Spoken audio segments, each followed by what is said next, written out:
martes 2 de agosto de 2016. Muchas gracias por estar accesando. Como comentaba Santa, vamos a continuar con lo que es el seminario de impuestos a la renta a personas físicas que hemos estado viendo y que en el día de hoy estamos en la 12ª sesión de este seminario. Voy a permitirme primero saludar a los que están presentes y que nos hacen el honor de compartir esta hora nacimiento del día de hoy. Vamos a ver aquí. Tenemos a Alberto Sandoval. ¿De dónde nos escuchas, Alberto? Vamos a saludar también a quienes están reportándose por el chat de texto. A Vázquez Hernández. Saludos. Estela de Veracruz, Puerto de Veracruz. Saludos. Ángel Martínez de Querétaro. Carmen, ¿de dónde nos escuchas, Carmen? Claudio de la Ciudad de México. Consuelo de Reynosa. Cristela, nuevamente saludos, Cristela de Puerto de Veracruz. Fernando Isla de Veracruz. Gabriel Solís de Monterrey. José de Jalisco. Mago Lujandio, ¿de dónde nos escuchas, Mago? Manuel, ¿de dónde nos escuchas, Manuel? Marcos de Yucatán. Maricruz de Ciudad de Veracruz. Mario del DF. Murillo de Morelia. Omar Rosas de la Ciudad de México. Ramón de Alvarado de Veracruz. Rodolfo de Veracruz. Silvio de Granada. Y nuevamente a Vázquez Hernández. Creo que son sus apellidos. Un saludo. Saludo Omar, a Alberto, José, que están de Jalisco, que se están reportando aquí por el chat de texto. Como les comentaba, vamos a continuar con este seminario de ISR Personas Físicas, donde a través de las últimas 11 sesiones hemos analizado varios de los capítulos de este régimen de persona física, que en lo personal considero pues, es muy importante estarlo periódicamente repasando, analizando, comentando sobre todo. Es muy importante llevar así como estos podrían llamarse mesas de estudio y de análisis que llevamos a cabo a través de este seminario, porque es un intercambio de información, experiencias, de conceptos, de criterios entre un servidor y quienes están participando, accesando a nuestra aula nativa. En la sesión anterior voy a poner el material, vamos a compartir escritorio para poner el material donde nos quedamos. La sesión anterior, que fue la número 11, terminamos lo que es el régimen de incorporación fiscal, analizamos el régimen, vimos algunos detalles, comentarios, y vamos a pasar ahora al siguiente régimen, ¿sí? Y vamos a poner el material donde nos quedamos.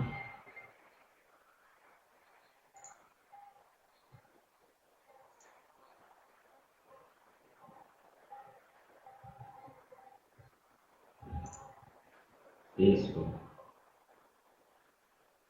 Me confirman, por favor, si se ve el material. Vamos a estar viendo ya el material. En lo que confirman si se ve el material, ahorita debe estarse viendo la lámina donde está el logo de Nafinet, donde vamos a empezar. Aprovecho para, precisamente que les comentaba que la sesión anterior terminamos lo que fue el régimen de incorporación.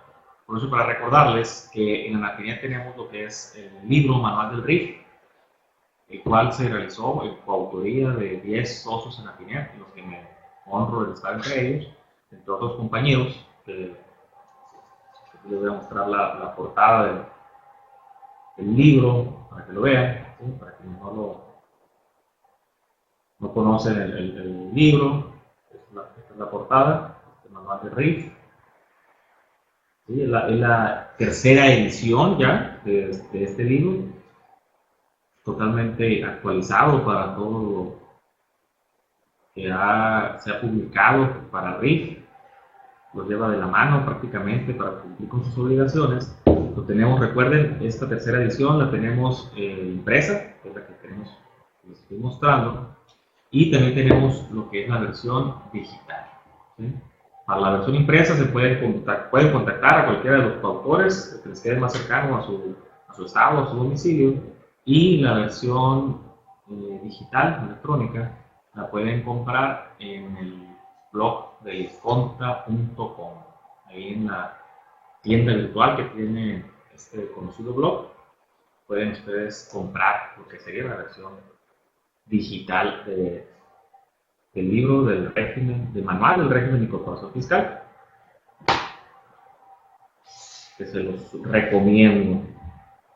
Muy bien, entonces vamos a iniciar esta 12ª sesión del seminario de impuestos a las personas físicas. Vamos a ver vamos a continuar en donde nos quedamos en la sesión anterior. Les recuerdo, para quienes no me conozcan, mi nombre es José de Jesús Ceballos Caballero, soy presidente de Anafinet. Estoy a sus órdenes, estamos transmitiendo desde Hermosillo, Sonora. Estamos aquí a la orden. Entonces, como les comento, vamos a iniciar y vamos a continuar con el capítulo dentro de lo que es el título de personas físicas. Vamos a ver el capítulo 3, ¿sí?, de los ingresos por arrendamientos y en general por otorgar el uso o goce temporal de bienes inmuebles. Es lo que conocemos como, básicamente, el régimen de arrendamiento para aquellas personas físicas que se dedican a la renta o arrendamiento de bienes inmuebles.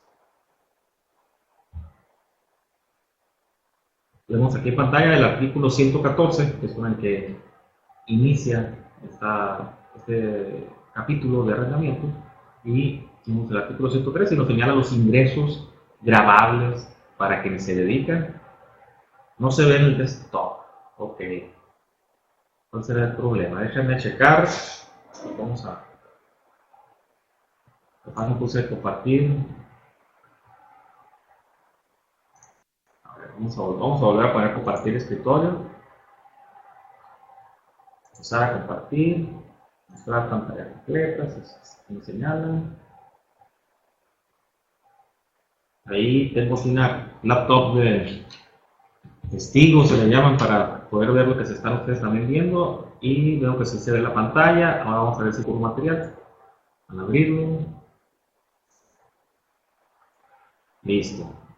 Aquí en la laptop que tengo como testigo para ir dándole seguimiento a la transmisión, puedo ver que se ve el material. En el caso de esta laptop, quiero suponer que ahora sí se ve, ¿no?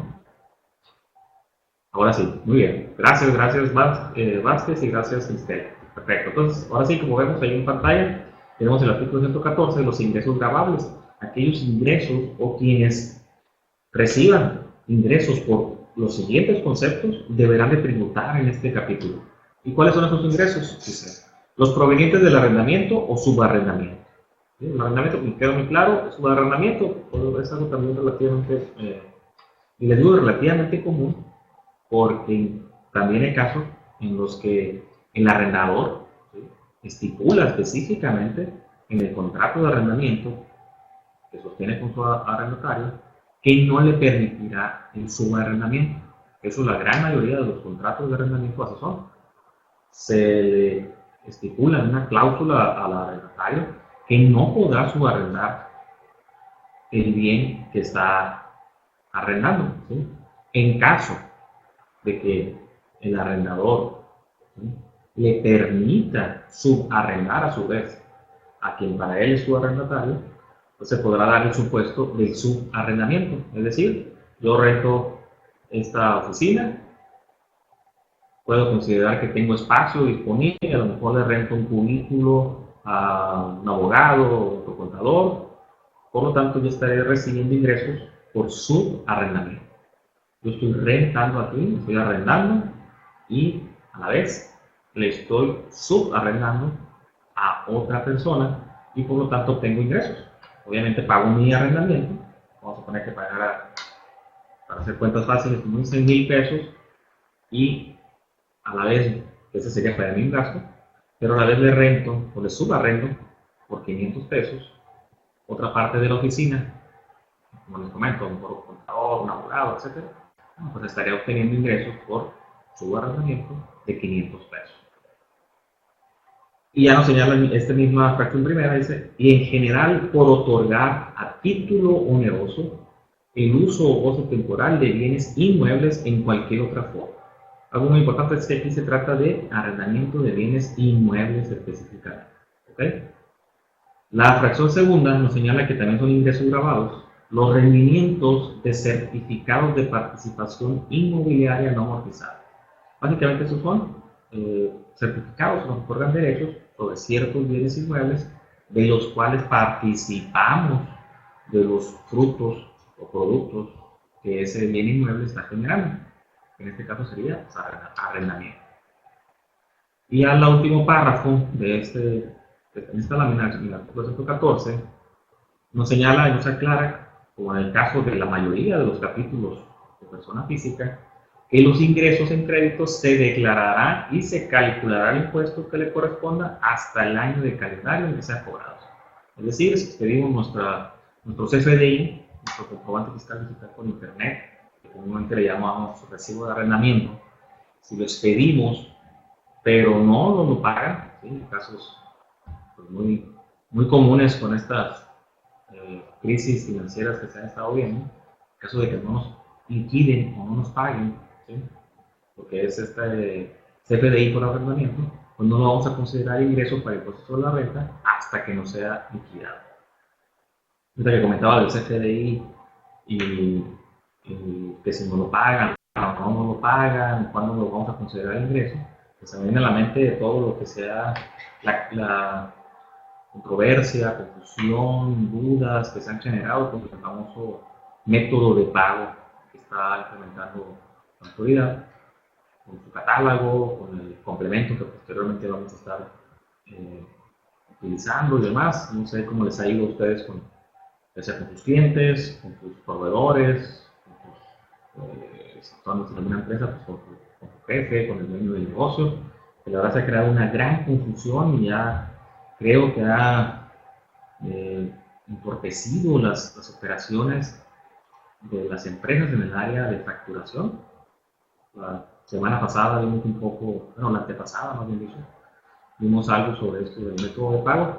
Creo que todavía no se han aclarado las dudas, todavía existen muchas dudas por parte de los contribuyentes y de los contadores sobre esto del famoso método de pago. Pero en fin, esperemos que poco a poco se vayan asimilando las dudas, se vayan despejando, la autoridad emita las reglas necesarias para aclarar esto del método de pago y ya pues salgamos de esta controversia y dudas que se han generado del famoso método de pago. Bueno, continuamos, siguiente lámina. Algo aquí muy importante es los depósitos en garantía que otorgamos cuando rentamos o arrendamos algún bien inmueble, ¿sí? Es una práctica común, así lo estipulan prácticamente el 100% de los contratos de arrendamiento, es que el arrendador, de una manera de protegerse, sea porque el arrendatario cumpla con alguna de las rentas a las que está obligado a entregar, o que incluso, que es lo más común, que incluso al terminarse el contrato, ¿sí? Se termina el contrato y es, como les digo, lo más común es que los servicios, ¿sí?, queden pendientes de pago o el arrendador, al momento de que el arrendatario se desocupa el bien inmueble, no tenga la seguridad ni la garantía de que todos los servicios han sido cubiertos. Hablemos de energía eléctrica, teléfono, internet, cualquier otro servicio, agua, ¿sí?, cualquier otro servicio que tengan en el bien inmueble, que normalmente se tiene que esperar a que el recibo de uno de estos servicios pues llegue hasta el siguiente mes para tener la plena seguridad de que no se deben ya a ninguno de ellos, o incluso algún desperfecto que haya quedado en el bien inmueble que no sea por el deterioro normal por el uso de dicho bien, sino que ya sea algún desperfecto que haya ocasionado el arrendatario de una manera, ya sea por negligencia, por descuido, por falta de mantenimiento. El arrendador con este depósito que solicita, que dependiendo, muchas veces dependiendo del área donde está el bien inmueble, de la ciudad o de las prácticas comerciales, puede ser un mes, 2 meses o hasta 3 meses de renta, ¿sí?, que se dejan como depósito, mismo depósito que de acuerdo a este párrafo del artículo 16, o más bien dicho, de acuerdo al artículo 16, no se considerarán ingresos acumulables los depósitos recibidos por el arrendador, cuando estos tengan como finalidad exclusiva garantizar el cumplimiento de las obligaciones pactadas en el contrato de arrendamiento y sean devueltos al finalizar el contrato. Es decir, se debe estipular muy bien en el contrato, que es una forma en que el arrendador podrá protegerse para que durante la vigencia del contrato y mientras no se dé el supuesto, ¿sí?, por el cual el depósito de garantía que se está entregando no le sea devuelto al arrendatario, mientras no se dé ese supuesto, no será un ingreso para el arrendador, ¿sí? Claro, con el compromiso de entregarlo al finalizar el contrato. Ya el siguiente párrafo que tenemos en la pantalla dice que cuando el depósito se aplique al cumplimiento de cualquier obligación derivada del contrato de arrendamiento, es decir, como les comentaba, ya sea que se aplique a renta, por la última renta del contrato se paga o se cubre con el depósito en garantía, o algún servicio que quedó pendiente de pago por parte del arrendatario, o algún desperfecto que tenga que reparar el arrendador, hará uso de este depósito de garantía y en ese momento se considerará un ingreso acumulable para el arrendador en el mes en que se aplica. ¿Sí? Hasta entonces el depósito de garantía se consideraba para el impuesto de la renta un ingreso. ¿Qué podemos deducir en este régimen de arrendamiento? Bueno, la fracción primera nos señala que el impuesto predial. ¿Sí? Tenemos un bien inmueble que estamos dando el arrendamiento, bueno, pues el impuesto predial que pagamos por dicho inmueble será una deducción, así como las contribuciones locales de mejoras. Es muy común que los ayuntamientos, al momento de ya sea pavimentar o poner alumbrado público, alguna otra serie de mejoras que realizan los ayuntamientos, cobren a quienes están viéndose beneficiados por esa mejora, pues cobren una parte del servicio que se está instalando o mejorando. Ese pago que se está realizando sería una deducción, también la de planificación o cooperación para obras públicas que afecten a los mismos y, en su caso, el impuesto local pagado sobre los ingresos por otorgar el uso o goce temporal de bienes inmuebles. Este último caso es lo que se nombran o se denominan como impuestos celulares. No sé si en alguno de los estados de los que nos están ahorita accesando se cobre lo que se denomina el impuesto local por arrendamiento. En el caso de Sonora, ¿sí?, no existe este impuesto, el estado de Sonora no ha aplicado, aun y cuando prácticamente pues, todas las autoridades federativas tienen la facultad o el derecho de poder aplicar este impuesto, aquí en el estado de Sonora no se aplica. Este impuesto sería algo muy similar a lo que veíamos cuando el régimen intermedio estuvo vigente, donde el Estado, recordarán, del impuesto sobre la renta, ¿sí?, a cargo del régimen intermedio, cuando estuvo vigente, el impuesto sobre la renta que estaba a cargo del contribuyente del régimen intermedio, una parte era pagada directamente al Estado, donde estaba realizando sus funciones, sus operaciones, sus actividades, y otra parte para la federación, ¿sí?, que era un 5% para el Estado y el resto para la federación. Algo muy similar es este impuesto local sobre ingresos por otorgar uso o goce temporal de bienes inmuebles. Como les comento, en el estado de Sonora no se aplica, aquí en mi estado no se aplica, no sé si en alguno de los estados de los que estamos aquí conectados se aplicará.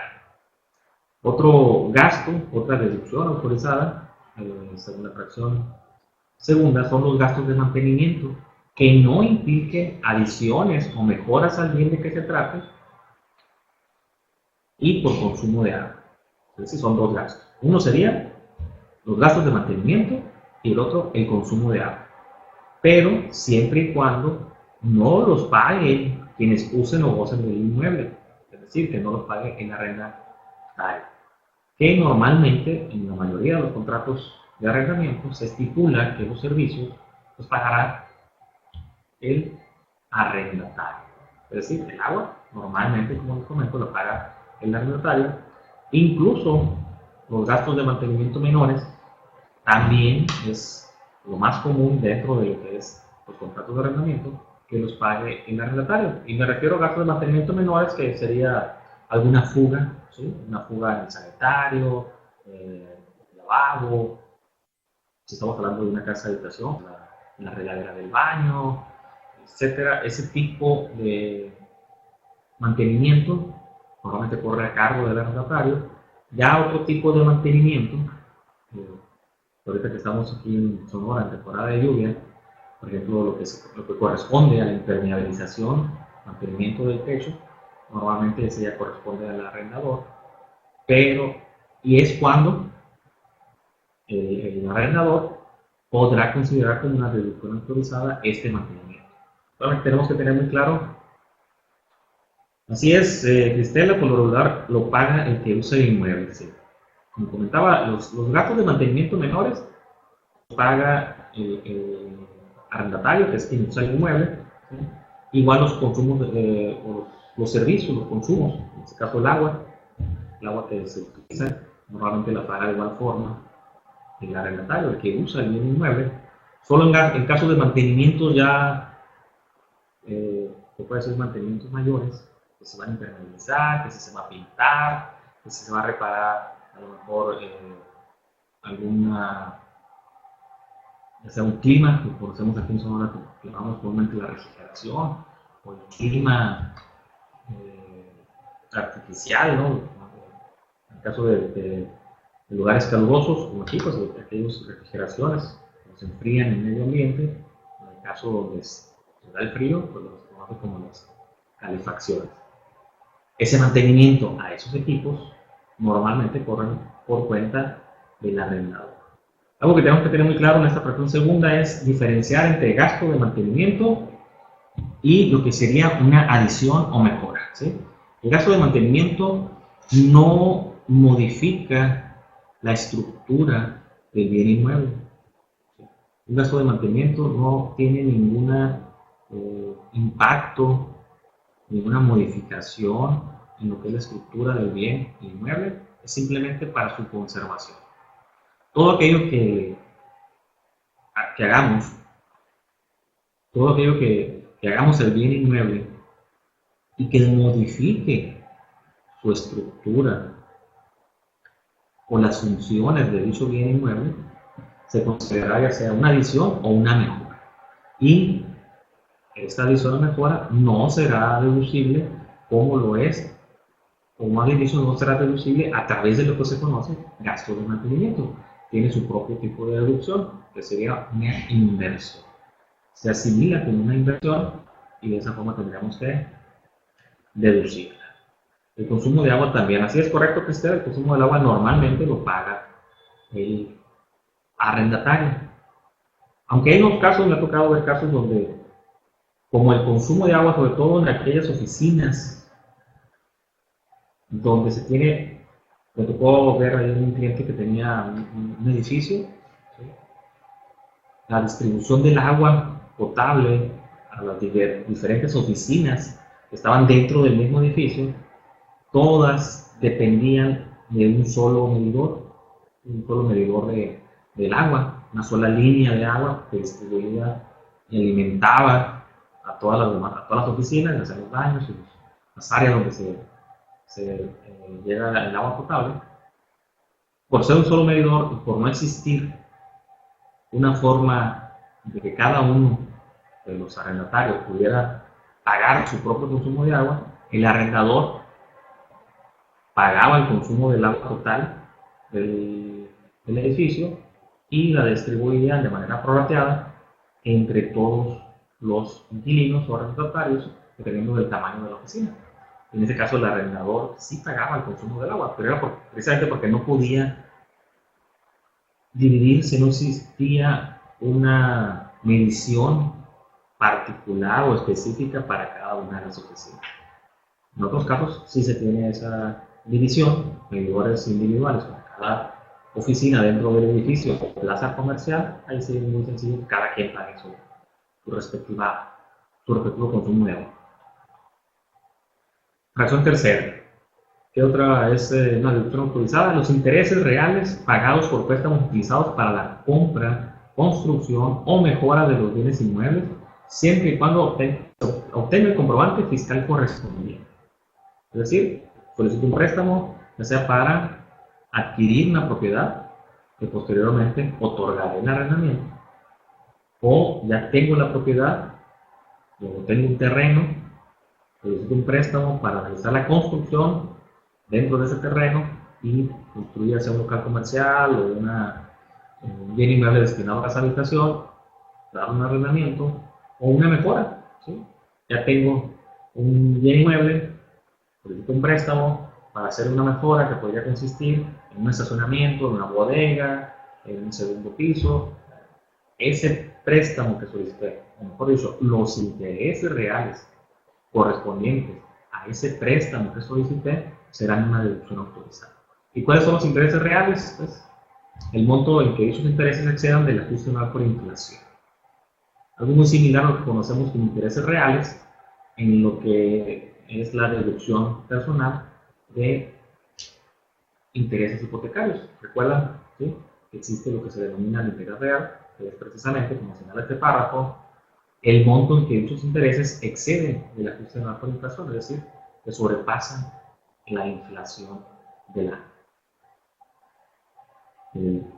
La fracción cuarta, otra deducción autorizada, en este caso de arrendamiento, son los salarios, comisiones y honorarios pagados. ¿Cuándo se da el caso de que paguemos salarios, comisiones y honorarios pagados? Bueno, salarios.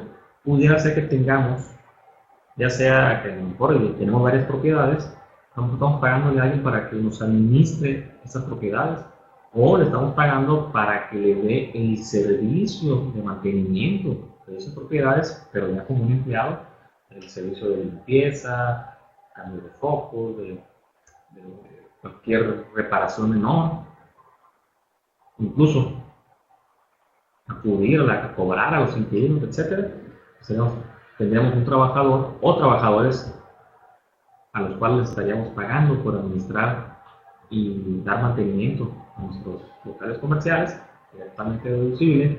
Comisiones, otras comisiones podrían ser también en el caso de que le paguemos a algún agente inmobiliario, a un asesor inmobiliario, podría ser ese el caso, por ayudarnos a conseguirnos arrendatarios, ¿sí? En el caso de que nuestros locales comerciales pues, se desocupen, contratamos a un asesor inmobiliario para que nos acomode en el mercado y al momento de que se realiza y se concreta el contrato de arrendamiento con el nuevo inquilino, pues habrá que pagarle su respectiva comisión, que será totalmente deducible. Y honorarios pagados, pues un caso muy concreto sería el honorario que le está pagando el arrendador o el propietario, el dueño del bien inmueble, a su contador, ¿verdad?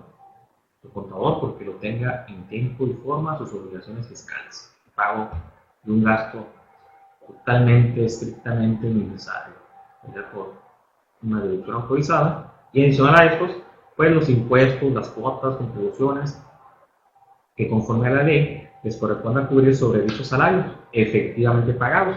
¿Cuál puede ser uno de ellos? En el caso de Sonora, pues tenemos el impuesto que le denominamos el impuesto sobre nómina, que es un 2. Bueno, en teoría es un 2%, pero en realidad es un 2.25% aquí en Sonora, porque a ese 2% se le agrega un 25% más sobre ese 2, que se destina a diversas áreas. Y tenemos el impuesto sobre la nómina.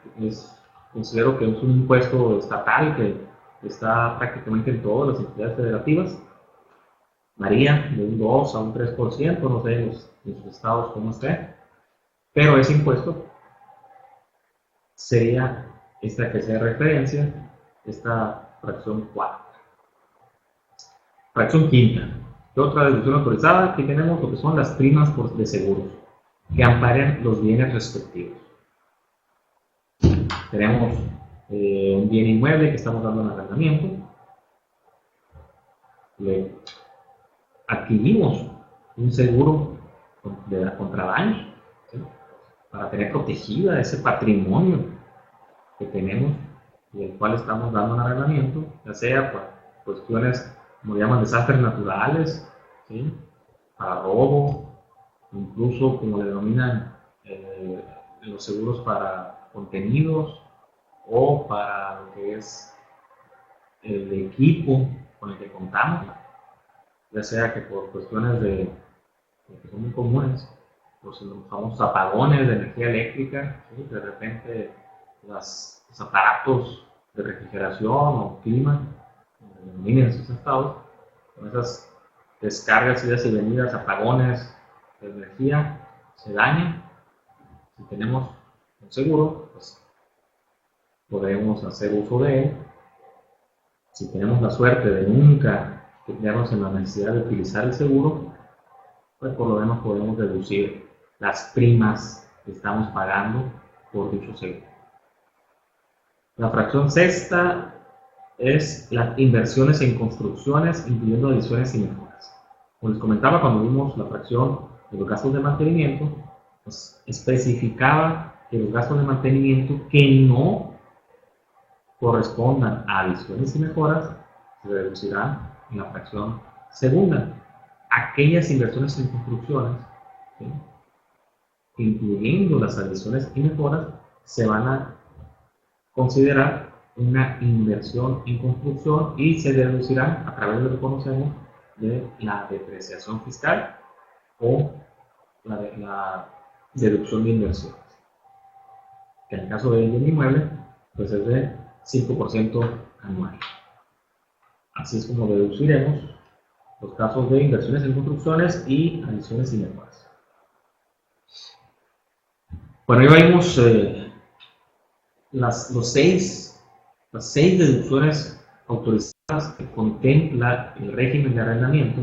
Algo muy importante que hay que señalarle a los contribuyentes que se dedican al arrendamiento, yo lo de verdad lo considero algo muy importante, es darles a esos contribuyentes, ya que sean nuestros clientes, que sean nuestros patrones, ¿sí?, dependiendo de las actividades que realicemos, si somos asesores independientes o si estamos trabajando para algún patrón y ese patrón realice la actividad de arrendamiento, lo muy importante es darle por escrito esta lista de seis deducciones autorizadas dentro del régimen de arrendamiento. ¿Por qué? Yo no sé si a ustedes les pase, pero es muy común, ¿sí?, que ya sea que nuestros clientes o nuestro patrón nos pregunten cotidianamente qué podemos o qué pueden deducir, ¿sí? Es una pregunta obligada al asesor fiscal, al contador. Contador, ¿qué puedo deducir? Oye, ¿no habrá una lista de los gastos o de lo que puedo deducir? Es la pregunta obligada en todos los casos. E incluso no nada más de nuestros clientes, ¿sí? Cuando va uno a alguna reunión y lo presentan, conocemos a alguien y bueno, mucho gusto, José Jesús Ceballos, y ya dentro de la plática, oye, ¿a qué te dedicas? Ah, pues fíjate que soy asesor fiscal. Oye, fíjate que qué bueno que aprovechando. Oye, fíjate que me dedico yo a esta actividad, ¿qué puedo deducir? La clásica pregunta. Así es, Cristela, a eso me voy, a eso precisamente me voy, a que quien se dedica al arrendamiento quiere deducir todo, ¿sí? A diferencia de los demás regímenes que ya vimos y los que vamos a ver, sobre todo en la actividad empresarial, a diferencia de que en este régimen de actividad empresarial le podemos decir al cliente o a quien nos cuestione qué puedo deducir, le podemos decir, y sería la mejor respuesta, puedes deducir lo estrictamente indispensable. No existe un listado de deducciones para el régimen de actividad empresarial. Puedes deducir lo estrictamente indispensable. Y dependiendo de tu actividad, será lo que se considerará como estrictamente indispensable. Así que, antes de preguntarle a tu contador si puedes o no deducir X erogación, simplemente cuestiónate: ¿es estrictamente indispensable para mi actividad? Si lo es, adelante, lo puedes deducir. Y cuida de cumplir con los requisitos de esa deducción. Es decir, pagarla por los medios correspondientes, solicitar el comprobante del CFDI, cuidar los límites si esa deducción tiene alguna especificación en cuanto a límite o monto, etcétera. Pero sí se lo podemos decir a los demás regímenes. Pero en el caso de arrendamiento, aquí sí existe un listado. Aquí no aplica lo estrictamente indispensable. Aquí tenemos un listado de 6, ¿sí?, de 6 fracciones donde nos enlista las deducciones que se considerarán, o más bien dicho, los conceptos que se considerarán como deducciones autorizadas para el régimen de arrendamiento. ¿Qué debemos responderle al cliente, al patrón, a nuestro jefe, cuando nos pregunte y se dedique al arrendamiento? Oye, contador, ¿puedo deducir la gasolina de mi automóvil? Aquí no le vamos a responder: ¿es estrictamente indispensable? No. Le vamos a responder: viene dentro del listado de los 6 incisos que te di impreso, que te lo mandé a tu correo y que te lo pasé ahora ya hasta por WhatsApp para que lo tengas allá a la mano inmediatamente. Si no viene dentro de ese listado, no lo puedes deducir. Y empiezan el cliente o nuestro jefe: oye, pero que cómo que no lo puedo deducir, si el carro lo necesito, tengo que cobrar las rentas.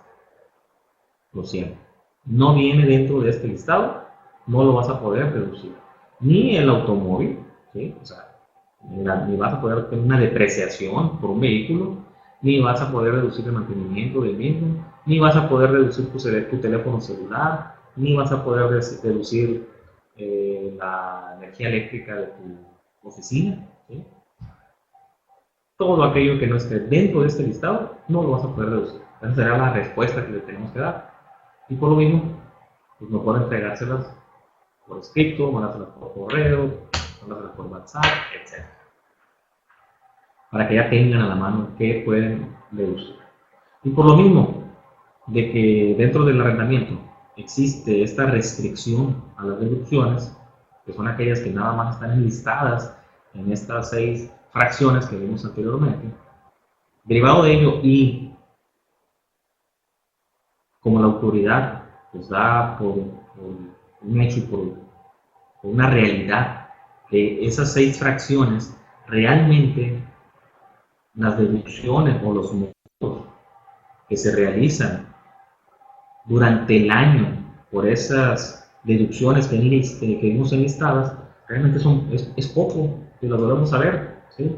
El predial, realmente el impuesto predial, aunque nos duele pagarlo, ¿sí?, realmente los primeros meses lo pagamos, nos duele pagarlo, pero si lo vemos, realmente el impuesto predial, digo, no sé en tus estados, pero no es un monto, sobre todo si nos dedicamos al arrendamiento, no es un monto, el impuesto predial anual, no es un monto significativo comparado con el valor del bien inmueble. Es decir, que si estamos rentando, otorgando en arrendamiento una propiedad por 10,000 pesos al mes, el impuesto predial que pagaremos de esa propiedad oscilará, andará en un promedio, dependiendo de los centros de estados, pero va a andar alrededor de 2,000 pesos al año, 3,000 al menos.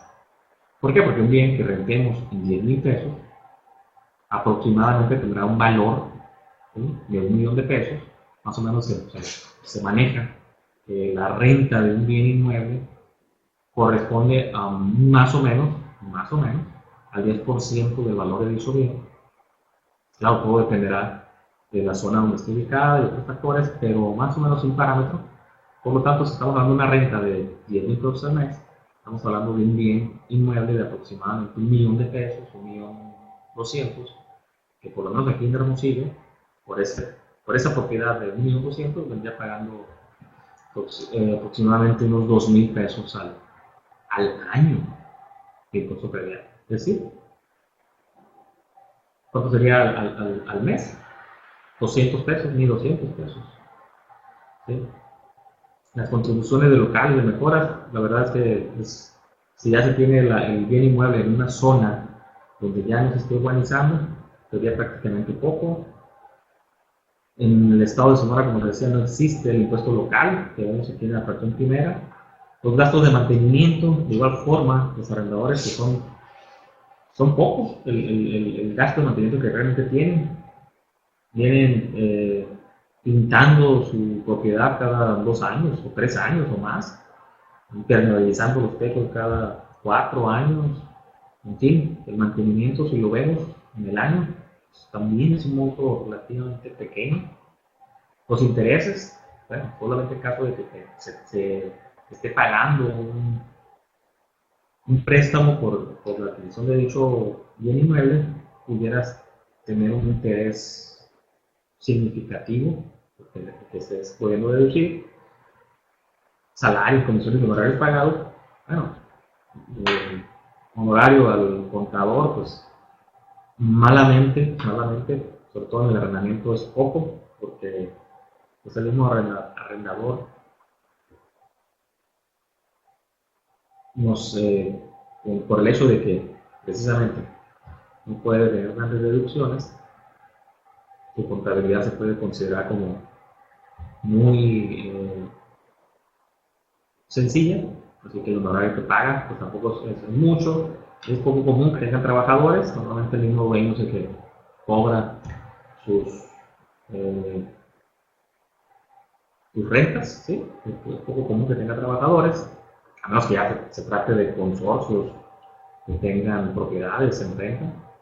Y lo de la prima de seguro, de igual forma, la verdad es que el seguro de los bienes inmuebles, de las propiedades, también es algo relativamente económico, puede oscilar entre los 3,000 pesos al año, un seguro por una propiedad, ya sea por una oficina, por una casa de habitación. Inversiones en construcciones, cada que tanto lo puede hacer, además de que la deducción sería a 20 años. Por todo eso que les comento de que realmente es poco lo que pueden deducir, la autoridad ha dado esta otra opción de deducción, que es lo que conocemos, que se le ha denominado la deducción ciega, ¿sí? O la deducción opcional. ¿Y en qué consiste esta deducción opcional o deducción ciega, que es la que comúnmente le llamamos? Dice, podrán optar por deducir el 35% de los ingresos a que se refiere este capítulo, en sustitución de las deducciones a que este capítulo se refiere. Además podrán deducir el predial. Es decir, si sé, ¿sí? Estoy consciente de que el monto de los gastos o las deducciones que voy a realizar por las 6 diferentes fracciones a que vimos anteriormente son relativamente bajas, siguiendo el ejemplo de la renta o arrendamiento de 10,000 pesos mensuales, a lo mejor entre predial, el poco mantenimiento que le di ese año al bien, los intereses, si es que estuviera pagando un préstamo, el seguro del bien inmueble, la prima del pago del seguro del bien inmueble, mejor la suma de todo al mes me daría un gasto promedio de 1,000 pesos, 1,200 pesos. Bueno, ¿qué hago? Me voy por la deducción opcional. Y de esos 10,000 pesos que estoy cobrando de renta, voy a poder deducir un 35% directo, es decir, 3,500 pesos. Y mi base para el cálculo del impuesto por la renta en el caso de arrendamiento sería de 6,500 pesos. Considero que el 99% de los contribuyentes que están en arrendamiento se inclinan por esta deducción opcional, es la que normalmente consideran, ¿sí? Tomar la deducción opcional, como digo, normalmente es la más benéfica para el contribuyente en arrendamiento y deducir ese 35% de manera directa. Anteriormente, ya hace algunos años, no recuerdo cuántos años, pero es porque pues fácilmente unos 10 años o más. En ese tiempo se va volando. Pero recuerdo, ¿sí?, que existía dentro de este párrafo dos porcentajes diferentes para la deducción opcional. Y nos señalaba este párrafo que podrán, más o menos decía la redacción, quienes los contribuyentes que otorguen el uso o goce temporal de bienes inmuebles podrán optar por deducir el 35% para el caso de locales comerciales, si no me equivoco, esa era la palabra que señalaba, y del 50% para bienes destinados a casa habitación. O sea, hace una diferenciación del porcentaje. 35% para quienes rentaban con fines comerciales, pues sí, voy a rentar una bodega, un local comercial o voy a arrendamiento. Bueno, pues lo que podía considerar como deducción opcional, el porcentaje que podía considerar como deducción opcional era del 35%. Pero si el bien inmueble que estaba dando un arrendamiento era destinado a casa habitación, podía deducir el 50% como deducción cero. O sea, hay una diferenciación. ¿Qué pasó? Aquellos que se dedicaban a la renta de locales comerciales comenzaron a primero quejarse, posteriormente a ampararse por esa diferenciación, por ese trato, lo que le llaman los abogados, desigual a los iguales. Hoy nos dedicamos a la misma actividad, arrendamiento de bienes inmuebles, porque era aquel que su bien se destina a casa de habitación, le permites la deducción del 50%, y a mí, que me dedico a lo mismo, pero que solamente la diferencia es que mi bien inmueble se destina a local comercial, solamente me permites el 35%, un trato diferente. Empezaron a ganar de esos amparos, y ¿qué hizo la autoridad? Bueno, como dicen, ¿no?, para que no se estén peleando, les vamos a dar lo mismo, el mismo trato y el mismo porcentaje. Pero pues les dieron el 35, obviamente no les dieron el 50. Y a partir de esa reforma, de ese cambio, ya solamente tenemos un porcentaje de deducción opcional para todo tipo de bien inmueble.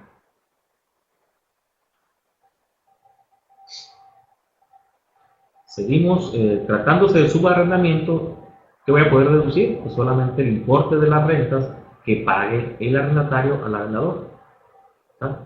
Voy a poder deducir lo que le estoy pagando a mi arrendador por concepto de renta de lo que yo a la vez estoy subarrendando. Y en el siguiente párrafo dice: cuando el contribuyente ocupe parte del inmueble del cual derive el ingreso por otorgar el uso o goce temporal del mismo, u otorgue su uso o goce temporal de manera gratuita, no podrá deducir la parte de los gastos, así como tampoco el impuesto predial y los derechos de recuperación de obras públicas que correspondan proporcionalmente a la unidad ocupada por él o de la otorgada gratuitamente. ¿Qué significa? Que si tengo un bien inmueble y lo estoy dando en arrendamiento, y suponiendo que ese bien inmueble sea de 200 metros cuadrados, pero de esos 200 metros cuadrados, a su vez yo estoy ocupando 100 metros, ¿sí?, para mi uso personal, ya sea porque sea mi casa habitación, a lo mejor estoy rentando una parte de mi casa habitación, un departamento que tenga dentro de la misma casa habitación, o si son oficinas, pues una parte de mi oficina. Bueno, pues solamente voy a poder deducir la parte que corresponda, la proporción de los gastos, o mejor dicho, no voy a poder deducir, ¿sí? No voy a poder deducir la proporción de los gastos que correspondan al área que estoy utilizando o que estoy. Porque otra cosa puede ser también que lo estoy prestando, ¿sí? A lo mejor esos 200 metros yo no ocupo nada, pero a un hermano, a un pariente, amigo, en fin, le estoy prestando, ¿sí?, sin cobro alguno, una parte de ese bien inmueble, y la otra la estoy rentando. Bueno, los gastos de mantenimiento y el predial que correspondan proporcionalmente a esa parte que estoy otorgando de manera gratuita, tampoco lo voy a poder deducir.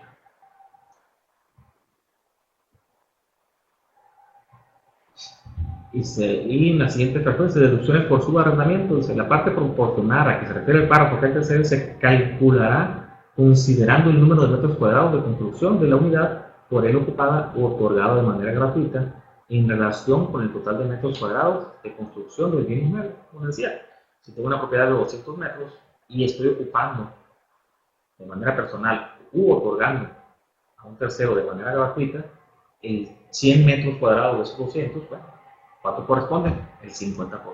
Ese 50% no voy a poder deducir de los gastos de mantenimiento, del predial, de las contribuciones por mejoras, etc. De eso ya faltan 5 para la hora. En el caso del centro del país, para ustedes para las 7 de la tarde. Aquí en Sonora son 2 horas menos, tenemos 2 horas menos con el resto del país, van a ser las 5. Vamos a dejarlo hasta aquí por esta ocasión, para continuar la próxima semana viendo y terminar con lo que es el régimen de arrendamiento. Vamos a dejarlo hasta aquí por el momento. Les agradezco, como siempre, que hayan estado en esta hora Nafinet del día 2 de agosto de 2016. Muchas gracias por su participación en esta sesión número 12, como segunda de este seminario de impuesto a la renta de personas físicas. Gracias por estar presente. Gracias a cada uno de ustedes. Los invito, como cada ocasión, los invito a aquellos que no están, que todavía no se integran a nuestra agrupación, que por alguna u otra razón no se han afiliado de otros socios. Los invito de veras a cada uno de ustedes. Aquí invito a quienes se incorporaron posteriormente. No había saludado a mi paisana Chuyita de Obregón, Sonora. Un saludo para ella. Carmen creo que tampoco estaba cuando iniciamos. Saludo. Les agradezco. Los invito, afíliense, participen, acérquense a su representante estatal o local en su ciudad más cercano de la Nafinet. Acérquense o vayan directamente con nuestra vocal de membresía, la contadora Angélica Mata, que la deben de conocer. Ella tiene su programa aquí dentro del aula. Acérquense con ella y les dará toda la información para que puedan afiliarse en la Nafinet. Gracias a José, Cristela, Vázquez, Hernández, Nayeli, Chuyita, paisana de acá de Ciudad Obregón, Sonora. Como les comento, acérquense ya sea con su representante estatal, local, con Angélica Mata, que está aquí en un programa dentro del aula, nuestra vocal de membresía es ella, con Santa, también pueden acercarse para la cuestión de los requisitos para la afiliación, con un servidor. Mi correo es ceballos@anafinet.org. Pueden mandarme un correo con mucho gusto, cualquier duda que tengan para su afiliación y se incorporen a Anafinet. Los invito. Y también les extiendo una invitación a que nos acompañen en nuestra próxima convención anual, que se celebrará en la Riviera Maya los días 6, 7 y 8 de octubre de este año. Tendremos un excelente evento. Realmente las convenciones Anafinet cada año van mejorando, se van haciendo mejores. Eventos de calidad, técnicos de gran calidad, expositores de reconocido prestigio con temas actuales. También tenemos eventos sociales de convivencia. Tenemos un rompehielo que es el primer día, el jueves. Tenemos el viernes una cena con la entrega de premios a lo mejor de lo que es nuestra vocación durante el año, al socio del año, al síndico, al representante, al fiscalista del año. Se entrega el premio a la investigación fiscal y el sábado tenemos un evento grupal de convivencia.